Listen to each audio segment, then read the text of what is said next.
हरे कृष्णा। जय श्री हरि। ओम नमः शिवाय। प्रिय भक्तजनों, आज शनिवार को शनिवार की बहुत ही दुर्लभ व्रत कथा सुनेंगे। तो आइए बड़ी ही श्रद्धा और प्रसन्न चित्त मन से सुनते हैं शनिवार की व्रत कथा। एक बार सूर्य, चंद्रमा, मंगल, बुध, बृहस्पति, शुक्र, शनि, राहु और केतु इन 9 ग्रहों में विवाद होने लगा कि हम सब में बड़ा कौन है। सभी अपने आप को बड़ा समझते थे।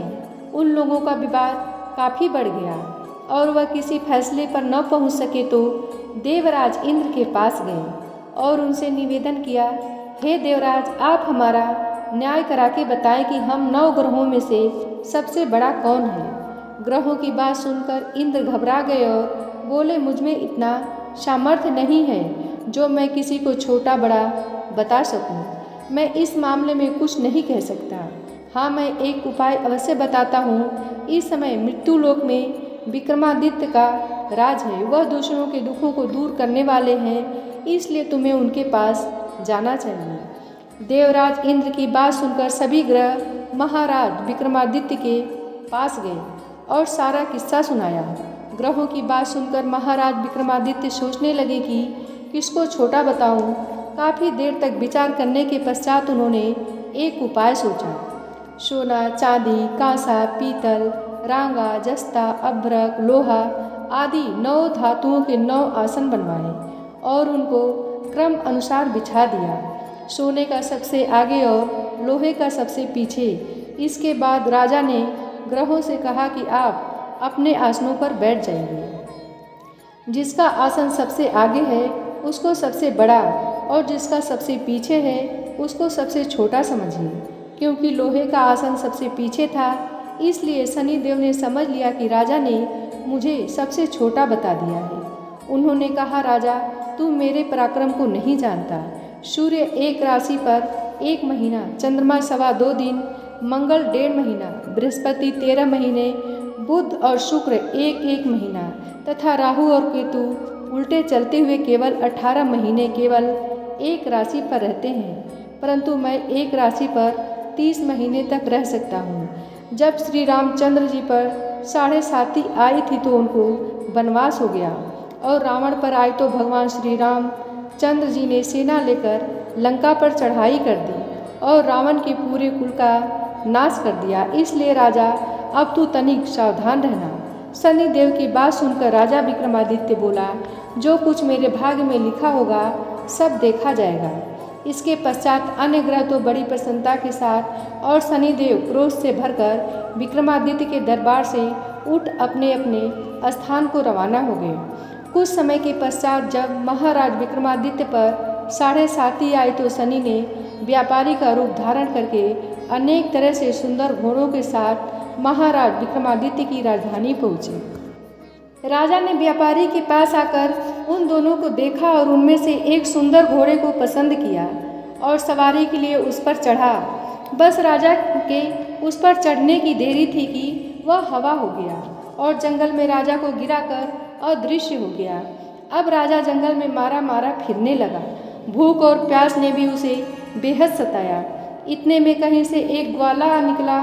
उसने राजा को पानी पिलाया। पानी पीने के पश्चात राजा ने ग्वाले से नगर का मार्ग पूछा। ग्वाले ने राजा को सीधा रास्ता बता दिया। राजा शहर में पहुंचा और सेठ की दुकान पर जाकर बैठ गया।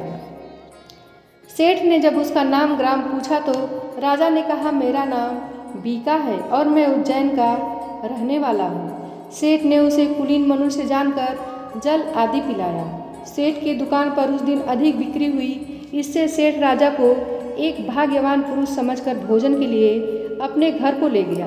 भोजन करते समय राजा ने देखा कि एक सोने का हार खूंटी के साथ लटक रहा है और खूंटी हार को निगल रही है। भोजन के बाद आवश्यकता पड़ने पर सेठ को हार कहीं नहीं मिला तो सबने यही कहा कि हार अवश्य ही बीका ने चुराया है।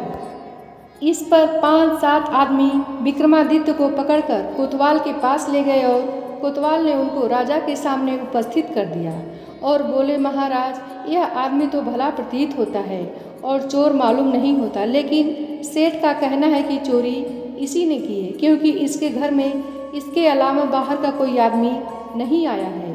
इस पर राजा ने आज्ञा दी महाराज विक्रमादित्य के हाथ पैर काट कर चौरंगिया किया जाए। राजा की आज्ञा अनुसार महाराज विक्रमादित्य के हाथ काट दिए गए। इसके पश्चात राजा की यह दशा हो गई कि किसी ने पानी उसके मुख में डाल दिया तो पी लिया, और यदि किसी ने रोटी का टुकड़ा मुख में डाल दिया तो खा लिया। इस प्रकार कुछ काल व्यतीत हुआ तो एक तेली उसको अपने घर ले गया और अपने कोल्हू पर बैठा दिया। महाराज विक्रमादित्य कोल्हू पर बैठे हुए दिन भर बैल हाँकते रहते। जब राजा की बुरी दशा समाप्त हो गई और जब एक रात को वर्षा के समय वह मल्हार गा रहे थे तो उनका गाना सुनकर उस नगर के राजा की लड़की उन पर मोहित हो गई और अपनी दासी को इस बात का पता लगाने के लिए भेजा कि देखो इस समय कौन मल्हार गा रहा है। दासी ने महल में आकर राजकुमारी को सब वृत्तांत सुना दिया। राजकुमारी ने प्रण किया कि यदि विवाह करूंगी तो इस चौरंगिया के साथ ही करूंगी, और अगले दिन से राजकुमारी ने अनशन व्रत कर दिया। दासी ने रानी को सब हाल सुना दिया। रानी तुरंत ही राजकुमारी के पास पहुंची और उससे उसके दुख का कारण पूछा। राजकुमारी ने कहा, माताजी, मैंने प्रण कर लिया है कि अमुक तेली के घर में चौरंगिया है, उसी के साथ विवाह करूंगी। रानी ने चिंतित होकर यह बात राजा को बताई। राजा ने भी समझाया। उसने कहा कि पुत्री, मैं अभी देशांतर में अपने दूत भेजकर गुणवान तथा रूपवान राजकुमार के साथ तेरा विवाह करूंगा।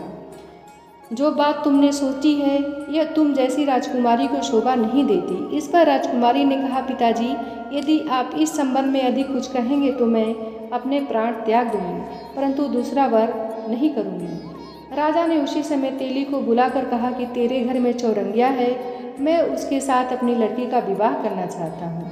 तेली ने कहा, महाराज, यह कैसे हो सकता है? कहाँ आप हमारे राजा और कहाँ मैं नीच तेली। राजा ने कहा, भाई, भाग्य के लिखे को कौन मिटा सकता है। तुम अपने घर जाकर विवाह की तैयारी करो। अब तेली अपने घर जाकर विवाह की तैयारी करने लगा। फिर राजा ने राजकुमारी का विवाह चौरंगिया विक्रमादित्य से कर दिया। रात्रि के समय जब महाराज विक्रमादित्य और मनभावनी महल में सोए थे तो आधी रात के समय शनिदेव ने राजा विक्रमादित्य को स्वप्न में दर्शन देकर कहा, राजन, कहो तुमने मुझको छोटा बताकर कितने दुख उठाए हैं। तब महाराज विक्रमादित्य ने शनिदेव से अनेक प्रकार से क्षमा याचना की। इस पर शनिदेव ने प्रसन्न होकर महाराज विक्रमादित्य को हाथ पैर दोबारा दिए। विक्रमादित्य ने शनिदेव से कहा, महाराज, मेरी एक प्रार्थना स्वीकार करें कि जैसा दुख आपने मुझे दिया है वैसा दुख किसी को नहीं दीजिएगा। शनिदेव ने कहा, राजन, तुम्हारी यह प्रार्थना स्वीकार करते हैं। जो मनुष्य मेरी कथा सुनेगा और चींटियों को आटा डालेगा उसके मनोरथ पूरे होंगे। इतना कहकर शनिदेव अंतर्ध्यान हो गए। प्रातःकाल जब राजकुमारी मनभावनी की आंख खुली और उसने महाराज विक्रमादित्य के हाथ पैर देखे तो आश्चर्यचकित रह गई। उसको चकित देखकर राजा ने अपना समस्त वृत्तांत कहा और यह भी बतलाया कि मैं विक्रमादित्य हूँ। नगर भर में प्रसन्नता की लहर दौड़ गई और विक्रमादित्य के चरणों में गिर पड़ा, क्षमा मांगने लगा कि आप मैंने चोरी की और झूठा दोष लगाया, अतः आप तो आज का जो चाहे मुझे दंड दीजिए आज। राजा विक्रमादित्य ने कहा, सेठ, मुझ पर शनिदेव का कोप था, इसमें आपका कोई कसूर नहीं है। सेठ ने कहा, परंतु मुझको तभी शांति होगी जब आप मेरे घर चलकर प्रीतिपूर्वक भोजन करेंगे। सेठ महाराज विक्रम को अपने घर ले गया और बहुत ही बढ़िया पका स्वादिष्ट भोजन सामने रखा।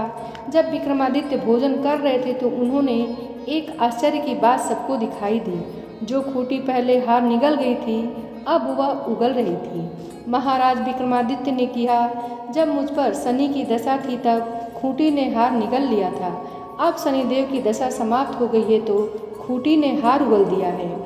जब भोजन समाप्त हो गया तो सेठ ने हाथ जोड़कर कहा, मेरे यहाँ एक कन्या है, उसका पाणी ग्रहण आप करें। इसके बाद सेठ ने अपनी कन्या का विवाह विक्रमादित्य के साथ कर दिया। महाराजा विक्रमादित्य राजकुमारी मनभावनी सेठ की कन्या श्री कंवरी सहित अपनी राजधानी को रवाना हो गए। नगरवासियों ने उनका स्वागत किया। राजा विक्रमादित्य ने नगर में यह घोषणा करवाई, शनिदेव सब ग्रहों में सर्वोपरि हैं। जो कोई शनिदेव की कथा पढ़ता और सुनता है उनके सब दुख दूर हो जाते हैं।